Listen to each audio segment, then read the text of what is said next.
Aisyah berdiri kaku di depan makam ayahnya. Angin sore membawa aroma tanah basah dan doa yang tak selesai. Matanya sembab, baru 2 bulan lalu ia menguburkan ibunya. Dan kini harus mengikhlaskan ayahnya menyusul. Dunia terasa runtuh seketika. Selama ini, kedua orang tuanya adalah segalanya. Mereka hidup sederhana, tinggal di rumah kayu kecil di pinggiran kampung Karangjati. Namun penuh kasih dan doa. Kini, rumah itu terasa kosong. Aisyah duduk di teras setiap malam, menatap foto kedua orang tuanya, berbisik pelan, "Aku janji, Bu, ya, aku akan terus berdiri." Kehilangan orang tua membuat Aisyah terpuruk. Ia berhenti kuliah karena tak sanggup membayar biaya semester. Hari-harinya diisi dengan diam, air mata, dan rasa kehilangan yang tak pernah benar-benar hilang. Tetapi hidup tidak berhenti. Ia mulai menjahit di rumah, belajar dari video dan buku bekas peninggalan ibunya yang dulu penjahit rumahan.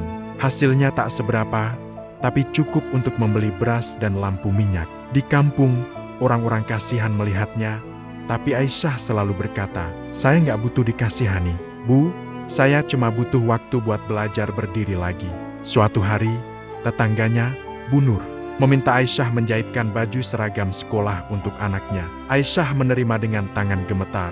Ia takut hasilnya buruk, tapi seminggu kemudian, ketika baju itu jadi, Bu Nur tersenyum bangga. "Bagus sekali. Ya, rapi, pas di badan anakku. Kamu punya bakat." Kabar itu menyebar dari mulut ke mulut. Tak lama, beberapa warga datang memesan jahitan. Dari situ, perlahan-lahan rezeki mulai datang. Aisyah menabung sedikit demi sedikit. Tahun berikutnya, pandemi melanda. Pesanan jahitan menurun drastis. Aisyah sempat bingung, bahkan beberapa kali berpuasa bukan karena ibadah, tapi karena tak ada bahan makanan. Namun dia tidak menyerah. Ia mulai menjual masker kain hasil buatannya. Ia menjahit siang malam, bahkan tangan dan punggungnya sering pegal. Dari penjualan masker itulah, Aisyah mampu bertahan. Ia belajar arti keteguhan dan ikhlas yang sebenarnya. Setelah pandemi mereda, pesanan jahit meningkat lagi. Kali ini, Aisyah tidak bekerja sendirian. Ia mengajak beberapa janda dan ibu-ibu tua yang tidak punya penghasilan. "Saya nggak bisa kaya sendiri. Kalau saya naik, saya pengen ajak orang lain ikut naik." Ia mengajari mereka menjahit, membuat pola, dan membagi hasilnya secara adil. Rumah kayu yang dulu sepi kini berubah menjadi bengkel jahit kecil, tempat tawa dan semangat berkumpul.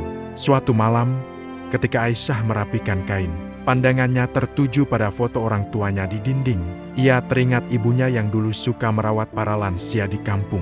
"Andai ibu masih ada, pasti senang kalau lihat orang tua bisa hidup tenang," gumamnya. Dari situlah lahir ide besar, mendirikan panti jompo kecil di desanya. Namun saat Aisyah menyampaikan ide itu, banyak yang menertawakannya. "Aisyah, kamu aja hidup pas-pasan. Mau bikin panti jompo, nggak usah mimpi." Kata-kata itu menyakitkan, tapi justru menjadi bahan bakar semangatnya. Ia mulai menabung dari hasil jahitan, menyisihkan uang sedikit demi sedikit. Ia bahkan menjual perhiasan kecil peninggalan ibunya untuk membeli sebidang tanah kecil di pinggir kampung. Aisyah membangun rumah kecil dari papan bekas. Ia menyebutnya Rumah Doa Bunda sebagai penghormatan untuk ibunya. Awalnya hanya ada 2 lansia yang ia rawat, Pak Sastro dan Bu Tinah, pasangan tanpa anak. Ia memasak, mencuci, dan menemani mereka setiap hari. Walau sederhana, tapi tempat itu penuh kehangatan. Suatu hari, kisah Aisyah dimuat di koran lokal. Seorang pengusaha dari kota membaca artikel itu dan datang berkunjung. "Saya terharu baca perjuangan Mbak Aisyah. Saya ingin bantu memperbesar rumah ini. Dengan bantuan donasi, Rumah Doa Bunda diperluas menjadi panti jompo yang layak, dengan tempat tidur bersih dan dapur sehat." Aisyah menangis haru melihat mimpinya mulai nyata. Kepala desa datang meresmikan panti itu. Di hadapan warga, ia berkata, "Dulu, kita menertawakan Aisyah. Sekarang, lihatlah, ia memberi kita pelajaran.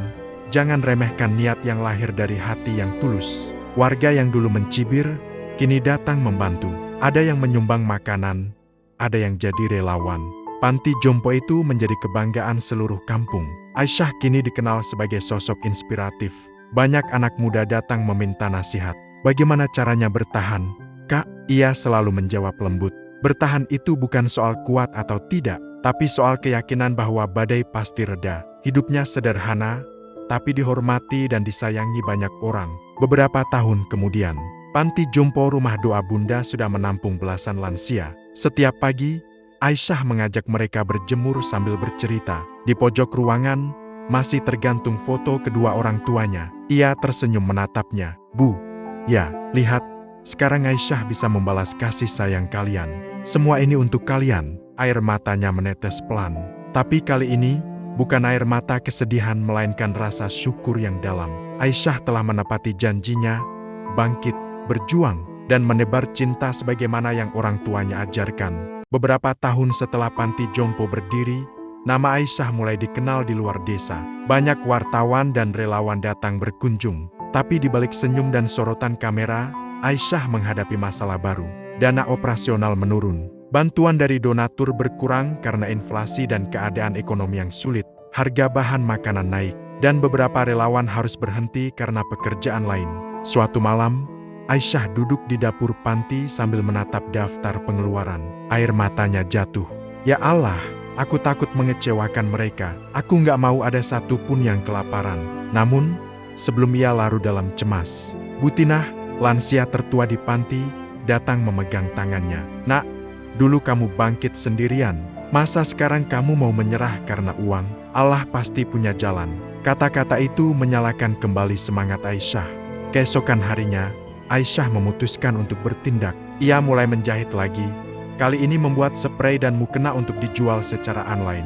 Ia belajar memotret produknya, membuat akun di media sosial, dan mempromosikan hasil jahitannya. Tak disangka, pesanan berdatangan dari berbagai kota. Banyak pelanggan yang tersentuh ketika tahu bahwa hasil penjualannya digunakan untuk merawat para lansia. Baju jahitannya Mbak Aisyah bukan sekadar kain, tapi doa, tulis salah satu pembeli di kolom komentar.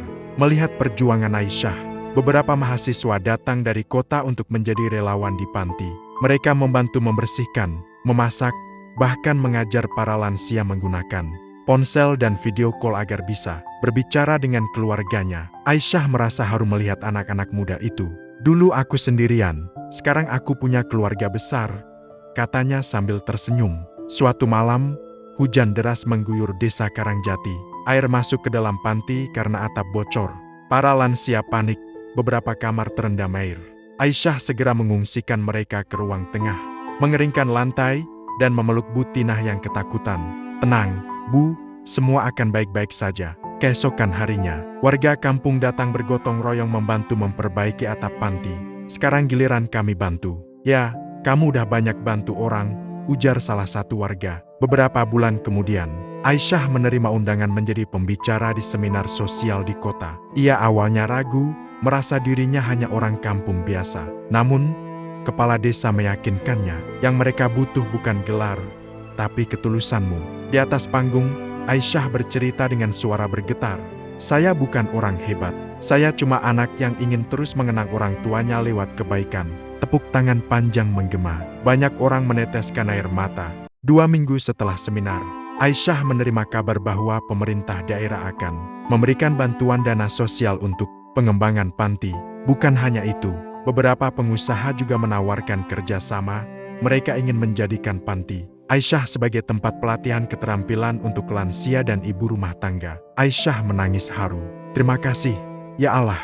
Ini semua bukan untukku, tapi untuk mereka yang kau titipkan di sini." Pada suatu pagi yang tenang, Aisyah pergi ke makam orang tuanya. Ia membawa bunga melati, duduk bersimpuh, dan berbicara lirih. "Bu, ya, dulu Aisyah takut hidup tanpa kalian. Tapi ternyata doa kalian gak pernah pergi. Kalian tetap di sini, di setiap langkahku." Air matanya jatuh di tanah yang lembut. Tapi kini bukan karena kehilangan, melainkan rasa syukur. Kini panti jompo rumah doa Bunda berkembang pesat. Selain merawat lansia, tempat itu juga membuka kelas, menjahit dan memasak gratis untuk para janda dan anak yatim. Aisyah mengajarkan mereka untuk mandiri seperti dirinya dulu. Jangan malu miskin, jangan takut gagal. Yang penting, jangan berhenti berbuat baik, katanya dalam setiap kelas. Beberapa tahun kemudian, murid-murid Aisyah yang dulu belajar menjahit kini sudah punya usaha sendiri. Mereka sering datang membawa sumbangan makanan untuk para lansia di panti. "Kalau nggak karena Bu Aisyah, saya nggak bisa seperti sekarang," kata salah satu dari mereka sambil mencium tangan Aisyah. Aisyah tersenyum bahagia. Ia sadar, Inilah bentuk cinta sejati yang diwariskan, bukan harta, tapi kebaikan yang menular. Kini usia Aisyah tak lagi muda. Rambutnya mulai beruban, tapi matanya tetap bersinar. Setiap pagi ia duduk di teras panti, menatap para lansia bercengkerama di bawah sinar matahari. Suara anak-anak muda terdengar di kejauhan, menyiapkan makanan untuk sarapan bersama. Aisyah menatap langit biru dan berbisik, hidup ini seperti menjahit. Tiap luka ada jahitannya, tiap sobekan bisa disatukan kembali dengan cinta. Ia tersenyum, di hatinya, ia tahu, cinta orang tuanya tak pernah hilang, hanya berubah wujud menjadi cahaya yang kini menyinari banyak kehidupan. Kisah Aisyah bukan hanya tentang bangkit dari kehilangan, tapi tentang bagaimana cinta dan ketulusan bisa menumbuhkan harapan baru bagi banyak orang. Ia membuktikan bahwa perempuan kuat bukan yang tak pernah menangis, tapi yang terus berjalan meski air matanya belum kering.